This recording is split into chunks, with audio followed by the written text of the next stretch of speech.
आज मैं शाम को बैठा हुआ था और कुछ फ़ोन पे ऐसे ही स्क्रॉल कर रहा था। तभी देखते-देखते मैं फिर लिंक्डइन को ओपन किया और जानने की कोशिश किया कि करंट सिनेरियो में क्या चल रहा है, थोड़ा समझने का प्रयास कर रहा था। तभी देखते-देखते मेरी नज़र एक पोस्ट पे पड़ी जिसमें किसी के बारे में बताया गया था कि उन्होंने अपना ग्रेजुएशन आईआईटी से किया। उसके बाद में उन्होंने अपना पीजी का कोर्स आईआईएम से किया।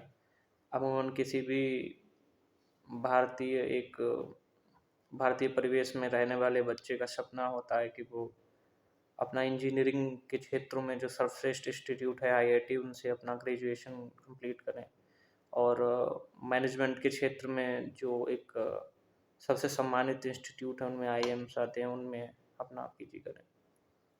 तो वो व्यक्ति दोनों ही जगह से सफलतापूर्वक अपना कोर्सेज कंप्लीट करने के बाद में एक सम्मानित पोजीशन पे थे। बेसिकली वो पोस्ट को पढ़ते-पढ़ते मुझे इतना ज़्यादा दुःख हो रहा था, इतना ज़्यादा परेशानी हो रहा था कि मैंने सोचा कि कुछ बोलते हैं इसके बारे में। एक्चुअली बहुत सारी ऐसी चीज़ें होती हैं कि हम अपने आस-पास में नेग्लिजिबल में मानते रहते हैं क्योंकि अगर वो 1 या 2 घटनाएँ हमारे साथ में ऐसे होती रहती हैं तो हम उन्हें एकदम से नकारते रहते हैं कि 1 महीने में अगर 1-2 ऐसी घटनाएँ भी आ गई फिर भी हम सोचते हैं कि इतना बिज़ी लाइफ़ है तो क्या ही ध्यान दिया जाए। हालाँकि लोग इस पे काम भी करते हैं, बहुत सारे सुधार करने की प्रयास करते हैं। बेसिकली जो पता चला उसमें वो यही था कि अ, वर्क प्रेशर था, मतलब किसी भी ऑर्गेनाइज़ेशन से वो संबंधित थे। मैं किसी भी ऑर्गेनाइज़ेशन या किसी का नाम नहीं लेना चाहता हूँ, मैं एक जर्नल रख के बात करना चाहता हूँ। हालाँकि किसी भी ऑर्गेनाइज़ेशन में आप जब जाते हैं किसी भी पद पे हों, पोज़ीशन पे हों, तो उसके साथ में आपको कुछ चुनौतियाँ मिलती हैं। अब वो ना हम एक चीज़ देखते हैं कि बचपन से जैसे-जैसे हम धीरे आगे बढ़ते रहते हैं, तो उसमें जैसे-जैसे हम आगे बढ़ते रहते हैं, तो उसमें कहीं न कहीं एक बहुत बड़ी चीज़ छूटती चली जाती है कि हम अपने इमोशंस को कंट्रोल करना नहीं सीख पाते हैं। और कहीं भी किसी भी सिलेबस के चैप्टर्स में या कोर्स में ऐसा मुझे नहीं लगता है पढ़ाया भी गया होगा, जहाँ तक मेरा मानना है। मैं भी पीजी कोर्स में हूँ और मुझे नहीं लगता कि कभी किसी ने ये सब बताया होगा या समझाया होगा और काफ़ी दिनों तक मैं भी इस सब चीज़ों से जूझता रहा हूँ। तो उसी से संबंधित कुछ उसकी फ़ील्ड्स हैं, जैसे एक स्ट्रेस मैनेजमेंट हो गया, अपने इमोशन को मैनेजमेंट कैसे कर सकते हैं आप, कि हर एक चीज़ में ये सब चीज़ें हमें समझनी पड़ेंगी कि कहाँ से इनका एक ओरिजिन है, कैसे ये आती हैं, कैसे ये कंट्रोल की जाती है। क्योंकि हम जो देखते हैं ना कि एक स्टडी के हिसाब से 6000 6000 thoughts comes averagely on a single day in the mind of a person। तो उसके लिए हमें ये सब समझना पड़ेगा कि जीवन में जब हम स्टार्टिंग में उठते हैं ना मॉर्निंग में और बेड पे जाते हैं सोने के लिए, उस टाइम के बीच में हमारा माइंड रेस्टलेसली मीन टू से कि एक एक क्षण पे, हर एक समय पे, हर एक माइन्यूट से टाइम पे विचारों को बदलता रहता है। तो वो विचार किसी भी तरीके के हो सकते हैं। तुम्हारे पास्ट जीवन से हो सकते हैं कि वहाँ पे अच्छा हो जाना चाहिए था, वहाँ पे अच्छा था, वो मैंने ऐसा क्यों कर दिया, वो मुझे नहीं करना चाहिए था, वो ऐसा क्यों है, मेरा किसी के साथ रिश्ता कैसा है, इन सब चीज़ों के बारे में रहता है। या फिर मैं किस सिचुएशन में हूँ, क्यों हूँ, मेरे साथ ही ऐसा क्यों है। लेकिन हमें ना उसके लिए ये सब चीज़ें समझनी पड़ेंगी क्योंकि ये किसी ने हमें सिखाया नहीं है।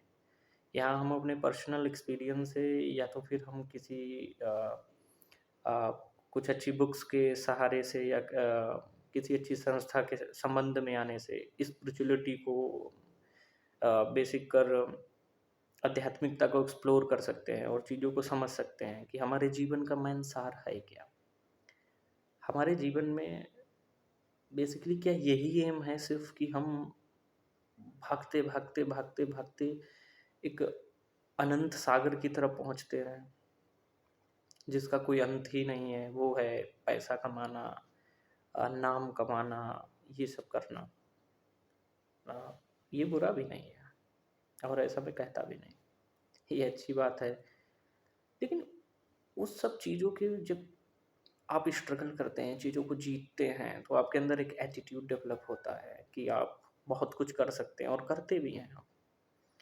लेकिन फिर उसके साथ में एक इतना बड़ा कोई चेंज कैसे आ सकता है कि जो एक बार छोटा-छोटा प्रयास करते-करते वो अगर माउंटेन एवरेस्ट पे चढ़ गया है, तो फिर क्या उसके अंदर इतनी भी कैपेबिलिटी नहीं रहेगी कि वो उस पे सर्वाइव भी कर पाए।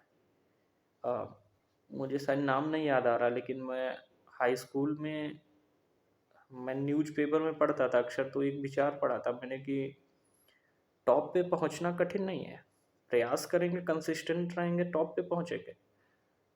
But main point is that कि survival on top is difficult. Top पे जाके सर्वाइवल करना थोड़ा कठिन है, क्योंकि उसके साथ में फिर उस तरीके की ही चीज़ें आएंगी जो आपको चुनौती देंगी, डिफ़िकल्टी देंगी, आपको कठिन लगेंगी, आपको मैनेज करने में प्रॉब्लम होगी। तो उस सब चीज़ के लिए एक ही सार है कि हमें थोड़ा जीवन को समझना चाहिए।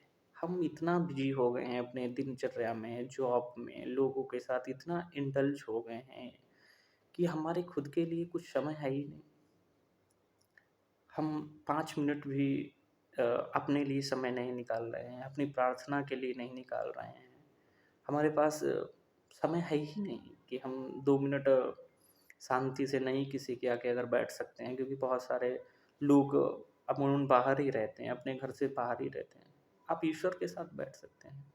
आप किसी भी धर्म या संप्रदाय से आते हैं, उसके इष्ट के साथ में आप बैठ सकते हैं। 2 मिनट तो एटलीस्ट टाइम दे ही सकते हैं।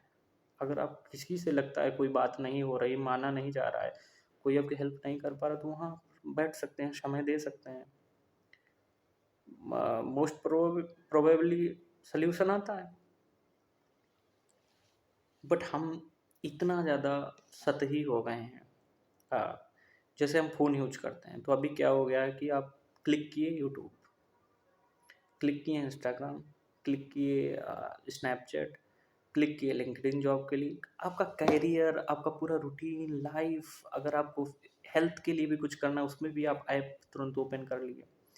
तो जीवन इतना आसान हो गया है टेक्नोलॉजी के थ्रू, तो हम उसमें अपना इमोशनल जब मैनेजमेंट की बात करते हैं, तो उसमें यही करते हैं कि वहाँ भी हम चाहते हैं सब कुछ इतना ही ईजी हो।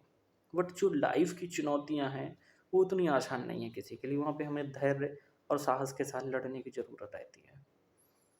सो मैं यही कहना चाहता हूँ कि बहुत सारे ऐसे लोग हैं जो आईआईटी जैसे संस्थानों में पहुँच जाते हैं, उसके बाद भी वो सुसाइड कर लेते हैं, या बड़ी-बड़ी चीज़ों की तैयारी करते रहते हैं, फिर सुसाइड कर लेते हैं। लेकिन उन्हें इस चीज़ को समझना चाहिए कि जो तुम्हारा जीवन है, वो इन सब चीज़ों से कहीं ज़्यादा ऊपर है। जीवन में ज़रूरी है कि आप धन कमाएँ, अच्छी सामाजिक और आपकी आर्थिक प्रतिष्ठा हो, लेकिन ये कतई ज़रूरी नहीं है कि उसके लिए इतनी ज़्यादा आप शिद्दत से चीज़ों का प्रयास करें कि अपना जीवन ही आपका छोटा लगने लग जाए। अगर कोई ऐसी चीज़ है दुनिया में, तो फिर उसके लिए आपको तुरंत सतर्क रहने की ज़रूरत है, क्योंकि ये जीवन बहुत ही ज़्यादा कीमती है। इसके लिए आपको किसी एक चीज़ पे इतना नहीं निर्भर होना चाहिए कि उसके लिए फिर आप अपना आपा ही खो बैठें, आत्मविश्वास ही खो बैठें, या फिर रही बात अगर किसी भी पार्टिकुलर जॉब में परेशानी है, वो इतना आसान नहीं है, मैं फिर कहता हूँ। लेकिन फिर भी आप प्रयास कर सकते हैं। अगर आप अच्छी जगह पे हैं कहीं, तो दूसरी जगह बदलने का प्रयास करें आप। कुछ तो प्रयास करें, लेकिन किसी एक चीज़ के लिए आप अपने जीवन का अंत कर लें, ख़त्म कर लें, वो कोई सॉल्यूशन नहीं हुआ है, और मेरे हिसाब से वो होना भी नहीं चाहिए। क्योंकि जीवन बहुत ही ज़्यादा कीमती है, और इसको जीवन को समझने के लिए ही एक प्रक्रिया होती है जिसे हम अध्यात्म बोलते हैं। और युवाओं में तो इसके लिए प्रति कोई भी रुझान है ही नहीं कि वो थोड़ा भी अध्यात्म की तरफ आए, जुड़े। वो समझ ही नहीं पा रहा है इससे कि कमाने, अच्छी गाड़ी, अच्छे बंगले, अच्छी बीवी, अच्छे बच्चे, इनसे ऊपर उठ ही नहीं पा रहा है। और ये सामान्य मनुष्य के लिए मतलब सामान्य मानव के लिए इतना आसान है भी नहीं कि वो उठ पाए। लेकिन फिर भी हमारा दायित्व तो है कि ये हमें कोई नहीं बताएगा, ना हमारे कोर्स में है, और न कोई किसी का दुख आज सुनना चाहता है। It's totally our responsibility to handle our emotions. हम कैसे अपने इमोशंस को मैनेज करेंगे, ये पूरा हमारा दायित्व है और हम ही इसे करेंगे। इसके लिए हमें सतर्क रहना चाहिए, हमेशा अच्छी बुक्स का सहारा लेना चाहिए, अगर कोई संस्थान है उससे जुड़ना चाहिए, जो भी आपको स्पिरिचुअलिटी में कुछ प्रोग्रेस करें। नहीं तो फिर जीवन में किसी के साथ शेयर करना चाहिए, कोई ऐसा फ्रेंड्स हो गया, आपका माता पिता हो गए, उनसे भी आप शेयर कर सकते हैं कि इन परेशानियों में सर हर एक चीज़ का एक प्रॉब्लम का सल्यूशन है। सल्यूशन ओरिएंटेड आप रहेंगे तो प्रॉब्लम से जल्दी निकलेंगे, और इन सब चीज़ों की ज़रूरत नहीं रहेगी कि आप कोई भी ऐसा गलत कदम उठा लें, क्योंकि आपको लगता होगा कि आप अपना जीवन ख़त्म करने से बच सकते हैं, बट उनका सोचिए जो कि आप पे डिपेंडेंट हैं या आपसे एसोसिएट हैं, जिसमें आपके पेरेंट्स हो गए, अगर आप विवाहित हैं तो आपकी वाइफ, बच्चे हो गए, अगर आप अविवाहित हैं तो बहन, माता पिता, ये सब हो गए। सो दे विल फील लाइक कि वो पूरा जीवन भर आपके लिए रोएंगे, परेशान होंगे। तो क्या जीवन में छोटी सी चीज़ ठीक है, उसके लिए आप इमोशनली इतना ज़्यादा एक नेक्स्ट लेवल पे आ गए हैं कि अगर वो नहीं तो फिर मैं भी नहीं वाली स्थिति में। लेकिन ऐसा कोई भी ज़रूरी काम नहीं है। आपको धैर्य के साथ समझना पड़ेगा कि चीज़ों का एक टाइम रहता है, कि जो चीज़ का एक फ्लो आता है वो फ्लो कुछ समय के लिए रहता है, फिर जैसे ही समय गुजरता है वो चीज़ फिर उतनी महत्वपूर्ण रहती नहीं है। जैसे कि हाई स्कूल 15 साल की उम्र में बहुत ज़्यादा इम्पोर्टेंट था, बहुत ज़्यादा टेंशन ले रहे थे, सब कर रहे थे। लेकिन आजकल आप दूसरे लेवल पे हैं, दूसरी चुनौतियाँ हैं, तो लगता है वो कितनी छोटी परेशानी थी। समझ रहे हैं आप?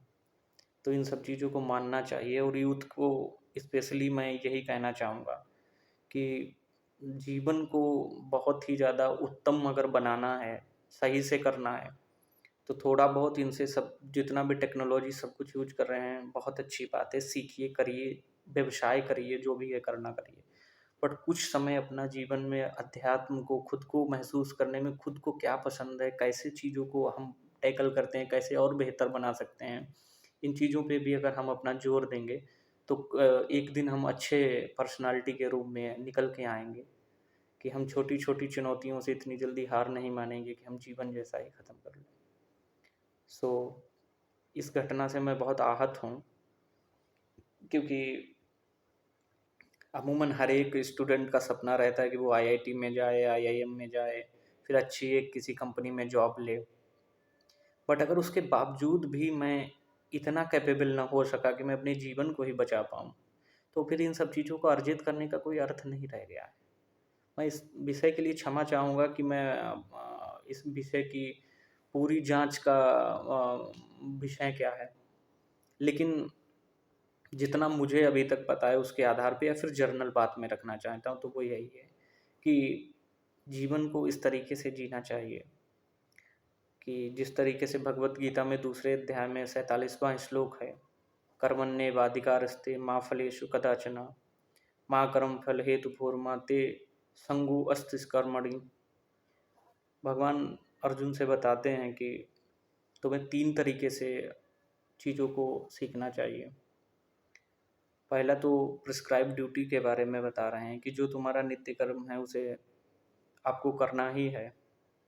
You have to do your prescribe duty. साथ में बता रहे हैं कि कैप्रिसियस वर्क के बारे में, कि तुम्हें उससे इतना ज़्यादा बॉन्डेज नहीं फील करनी है कि तुम आश्वस्त ही हो जा रहे हो, कि पावरलेस ही महसूस कर रहे हो, उसके इतना ज़्यादा आप रिजल्ट पे निर्भर हो गए हैं। तो आपको उसके अच्छे और बुरे के बारे में न सोच के अपने कर्म को अच्छे से करना चाहिए। और थर्ड और लास्ट पॉइंट ये है उसमें कि इनएक्शन, आपको अकर्मण्य नहीं रहना चाहिए, आपको कर्म करना चाहिए, और हर एक परिस्थिति में आप अपने कर्म को इस स्थिति में करेंगे तो आप जीवन में सब चीज़ों को सीखेंगे, समझेंगे,